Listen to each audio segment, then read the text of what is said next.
ସକାଳୁ ସକାଳୁ ରୋଷେଇ କଲୁ ନା ବସିଗଲୁଣି?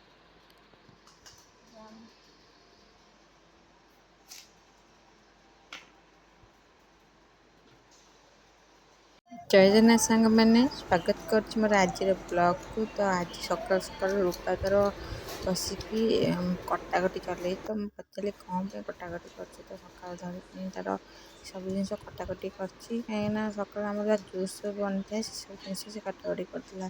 ତ ଆମକୁ ତ ରାତିରେ ଆସିଲା ଟାଇମ୍ ହୁଏନି ଦୋକାନ ଫେରିଲା ବେଳକୁ, ତ ସେଥିପାଇଁ ତା ପାଇଁ ବି ଏକାଥରେ ଆମେ କାଟାକଟି କରିଦେଇଥିଲୁ। ରାତିରେ ସାଣ୍ଡୱିଚ୍ ବନେଇବୁ ବୋଲି। ଦିନରେ ଆମକୁ ସକାଳେ ତ ବହୁତ ସାରା ଟାଇମ୍ ମିଳିଯାଇଥାଏ, ଯେମିତିକି ରାତି 4ଟା ଉଠୁ, ସେଥିପାଇଁ ଆମକୁ ଜଲ୍ଦି ଟାଇମ୍ ବି ଜଲ୍ଦି ମିଳିଯାଏ ବହୁତ ସାରା। ସେଥିପାଇଁ ଆମେ ସକାଳୁ ସବୁ କାମ ସାରି ଦେଇଥାଉ, ରାତି ପାଇଁ ବେଶୀ କାମ ରଖୁନା। ତ ସେଥିପାଇଁ ବସିକି 2 ଜଣ ଯାକ କଟାକଟି କରିଦେଇଥିଲୁ। ଆଉ ଜୁସ୍ ପାଇଁ ମୁଁ ଲାଉ କାଟି ନେଇଥିଲି, ରୂପା ବଢ଼ିଆ ସେ ତାର ଚୋପା ଛଡ଼େଇକି ଦେଇ ଦେଇଥିଲା ମୋତେ। ଲାଉ ଆଉ ତା ଦେହରେ ଗାଜର, ବିଟ୍ ଏସବୁ ଜିନିଷ ପକେଇକି ଆମେ ବହୁତ ସୁନ୍ଦର ଗୋଟେ ଜୁସ୍ ବନେଇ ସକାଳୁ ପିଉ। ବହୁତ ଭଲ ଲାଗେ, ଟେଷ୍ଟି ବି ହେଇଥାଏ ଆଉ ଦେହ ପାଇଁ ବହୁତ ହି ଭଲ। ତ ଚାଲ ଦେଖିବା କ'ଣ ସବୁ ରୂପା କଟାକଟି କରୁଛି। ଆଉ ମୁଁ ତା ସାଙ୍ଗରେ ବସି ଟିକେ ହେଲ୍ପ ବି କରିଦେଉଛି ତାକୁ କଟାକଟି କରିବାର। ସକାଳୁ ଫାଙ୍କା ଟାଇମ୍ରେ ଏସବୁ ଜିନିଷ ଆମେ କରିଦେଲେ ରାତିରେ ଆମେ ବେଶୀ ଟାଇମ୍ ମିଳେନି, କାରଣ ରାତିରେ ଆମେ ଫେରୁ ଫେରୁ ପାଖାପାଖି 10ଟା ହେଇଯାଏ। ଦୋକାନ ବନ୍ଦ କରୁ କରୁ ପାଖାପାଖି 10ଟା। ସାଲନ୍ରେ କ୍ଲାଇଣ୍ଟ ରହିଯାନ୍ତି, ବେଳେବେଳେ 10ଟା 11ଟା ବି ହେଇଯାଇଥାଏ। ତ ସେଠୁ ଫେରିକି ଆସିକି କିଛି ବନେଇକି ଖାଇବା ତ ସମ୍ଭବ ନୁହଁ। ସେଥିପାଇଁ ଆମେ ଆଗରୁ ସବୁ କଟାକଟି କରି ରଖିଦେଉ, ସବୁ ଟାଇଟ୍ ଏୟାର ଟାଇଟ୍ ଡବା ଦେହରେ ତାକୁ ସବୁ ଭଲସେ ପୂରେଇକି ଧୋଇ ଧାଇକିନି ପାଣି ନିଗେରିକି ରଖିଦେଉ ଫ୍ରିଜ୍ରେ। ଯେତେବେଳେ ରାତିରେ ଆସୁ ଆମେ ତାକୁ ସବୁ ଜିନିଷକୁ ବାହାର କରିକି ମିକ୍ସ କରିକିନି କରିଥାଉ। ତ ଏବେ ଜୁସ୍ ପାଇଁ ଫାଷ୍ଟ ଫଟାଫଟ କାଟି ନେଇଥିଲୁ, କାରଣ ଜୁସ୍ଟା ଆମେ ସକାଳେ ପିଇବୁ। ତ ଫାଷ୍ଟ କାଟି କୁଟି ତାକୁ ଜୁସ୍ କରିକି ପିଇ ନେବୁ, ତାପରେ ରାତି ପାଇଁ ଆମେ କଟାକଟି କରିବା।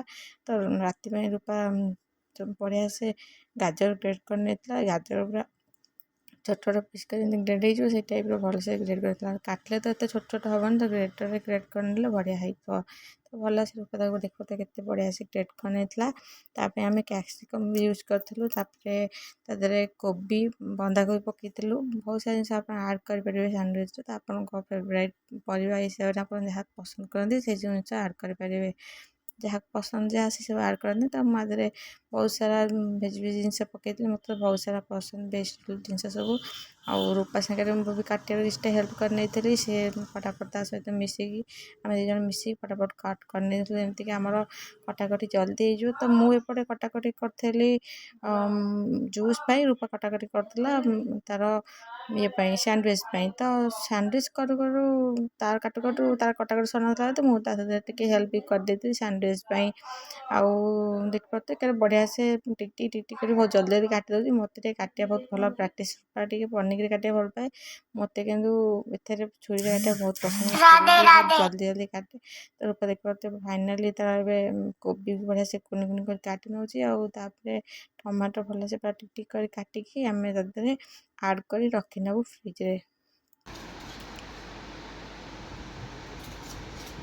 ଫାଇନାଲି ଆମେ ରାତିରେ ଫେରିଲା ପରେ ଦେଖିପାରୁଥିବେ ରାତି ହେଇଗଲାଣି। ତ ଦିନରେ ଆମର ଜୁସ୍ କରି ପିଇକି ପଳେଇଥିଲୁ ଦୋକାନକୁ। ଖରାବେଳେ ସେମିତି ନର୍ମାଲ୍ ଖାଇବା ଥିଲା, ତ ମୁଁ କିଛି ତାର ଭିଡ଼ିଓ ବନେଇ ନେଇଥିଲି। ଆଉ ଆମର ରାତିରେ ବନା ହେବ ସାଣ୍ଡୱିଚ୍। ତ ସାଣ୍ଡୱିଚ୍ ପାଇଁ ମୁଁ ଦେଖିପାରୁଥିବେ ବଡ଼ ସାଇଜ୍ ବ୍ରେଡ଼୍ ନେଇ ଆସିଛି।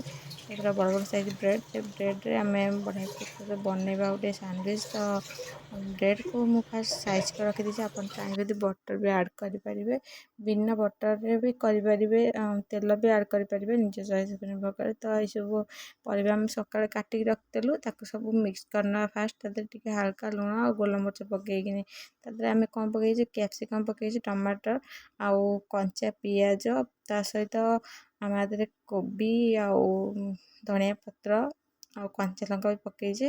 ରାଗ ନିଜ ଟେଷ୍ଟ ଅନୁସାରେ ପକେଇ ପାରିବେ।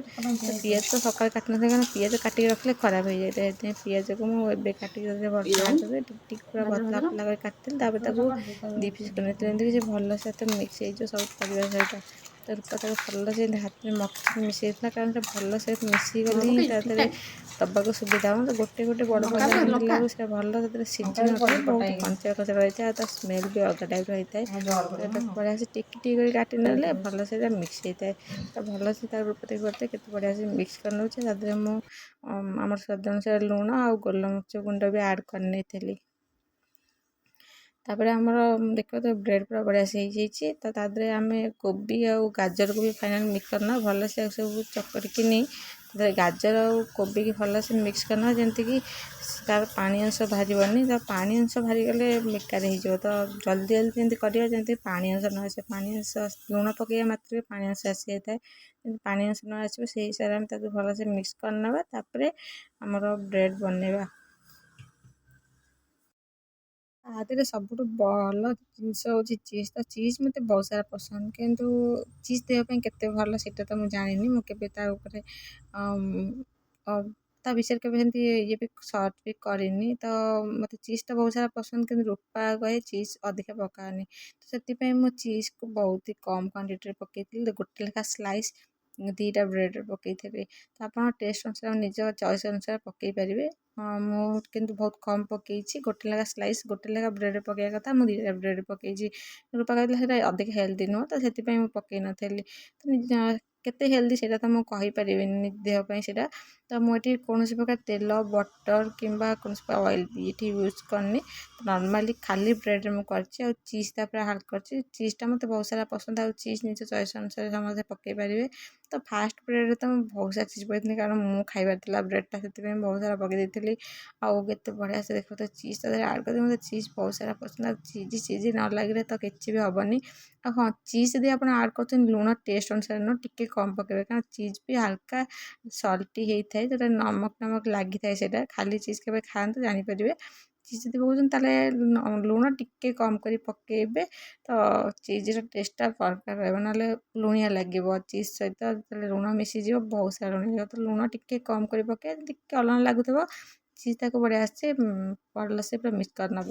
ତ ଦେଖିବ ତ ତାପରେ ମୁଁ ବ୍ରେଡ଼୍ରେ ଦେଖିପାରୁଥିବ ବଢ଼ିଆ ସେ ତାକୁ ପୁରା ଭଲସେ ବନ୍ଦ କରିନେଇଛି। ତ ଏ ଯେଉଁ ଗ୍ରୀନ୍ ଲାଇଟ୍ଟା ଷ୍ଟାର୍ଟିଂ ଜଳିବ, ତାପରେ ପୁଣି ହେଇଗଲେ ପୁଣି ସେ ଗ୍ରୀନ୍ ଲାଇଟ୍ଟା ଜଳିବ।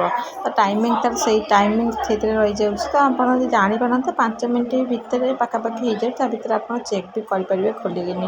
ଦେଖିବା ତ ମୋ ବ୍ରେଡ଼୍ ପୁରା ବନିକି ପୁରା କ୍ରିସ୍ପି ହେଇଯାଇଛି। ଆଉ ବହୁତ ସୁନ୍ଦର ଭାବରେ ଦେଖିବାକୁ ହେଇଯାଇଛି। ମାଆ ମୋ ପାଖରେ ଏଠି ବସିଛି, ଏପଟ ସାଇଡ଼୍ରେ ରୂପା ତାର ଭିଡ଼ିଓ କରିଛି। ଆମର ପୁରା ବନିକି ରେଡ଼ି ହେଇଯାଇଛି ସାଣ୍ଡୱିଚ୍। ତ ଆହୁରି ନେକ୍ସଟ ମୁଁ ବି ପକାଇଦି ପୁଣି କରିଦେଇଛି ସାଣ୍ଡୱିଚ୍ ବହୁତ ସାରା, କାରଣ ମାଆ ଭାଇ ମୁଁ ରୂପା ଆମେ ସମସ୍ତେ ସାଙ୍ଗ ହୋଇ ଖାଇବୁ।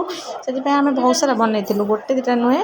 ପାଖାପାଖି 10-20ଟା ପାଖାପାଖି ସାଣ୍ଡୱିଚ୍ ମୁଁ ସେଦିନ ବନେଇଥିଲି। ଆଉ ବନେଇ ପୁରା ଥକି ବି ଯାଇଥିଲି। ବହୁତ ସାରା ସାଣ୍ଡୱିଚ୍, ଆଉ ଏତେ ସାରା ଟେଷ୍ଟି ବି ହେଇଥିଲା କହିବା କଥା ନୁହଁ। ତ ଆପଣମାନେ ବି ନିଶ୍ଚୟ ସାଣ୍ଡୱିଚ୍ ଟ୍ରାଏ କରନ୍ତୁ। ଆଉ ସାଣ୍ଡୱିଚ୍ ଟେଷ୍ଟ କେମିତି ଲାଗିଲା ମୋତେ କମେଣ୍ଟ କରି ନିଶ୍ଚୟ କହିବେ। ତ ଆପଣମାନଙ୍କୁ ଏଇ ରେସିପିଟା କେମିତି ଲାଗିଲା ଏବେ ଆପଣ ଦେଖିଦେବେ ସାଣ୍ଡୱିଚ୍ଟା କେମିତି ମୁଁ ବନେଇଲି ଷ୍ଟେପ୍ ବାଇ ଷ୍ଟେପ୍ ପୁରା ଭିଡ଼ିଓଟି ମୁଁ ଏଠି ଅପଲୋଡ଼ କରିଛି। ଆଉ ବହୁତ ହି ଜଲ୍ଦି ଆଉ ହେଲ୍ଦି ବି ହେଇଥାଏ, ଜଲ୍ଦି ବି ବନେଇଥାଏ। ଆଉ ଯଦି ଆପଣଙ୍କୁ ପରିବା କାଟିବାକୁ ଟାଇମ୍ ହେଉନି ତ ଆଗରୁ କାଟିକି ବି ରଖିପାରିବେ। ତ ମୁଁ ବଢ଼ିଆ ସେ କାଟି କୁଟି ରଖିଦେଇଥିଲି, ତାକୁ କରିବା ଟାଇମ୍ରେ ଫଟାଫଟ କରିନେଇଥିଲି। ତ ଦେଖିପାରୁଥିବେ ସକ୍ସ ବଗେରା ସବୁ ଆଡ଼୍ କରିକିନା ଆପଣ ଖାଇପାରିବେ ଆପଣଙ୍କ ଟେଷ୍ଟ ଅନୁସାରେ। ତ କେତେ ସାରା ସାଣ୍ଡୱିଚ୍ ଥୁଆହେଇଛି, ଆହୁରି ବହୁତ ସାରା ବନଉଛି। ଆଉ ରୂପାର ମୋର ଖାଇବା ମୁଁ ତ ଖାଇସାରିଲିଣି, ରୂପାକୁ ଦେଉଛି। ରୂପା ଖାଇ କହିବ କେମିତି ଲାଗୁଛି। ସେତିକି କର, ଖାଇଦେ।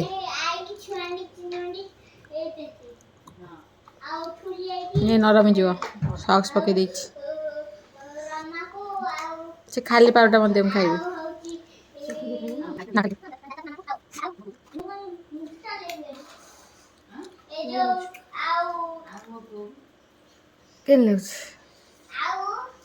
चीज कितना अच्छा है ना ମୁଁ ଖାଇଛି, ମୁଁ କେତେ ଖାଇସାରିଲିଣି।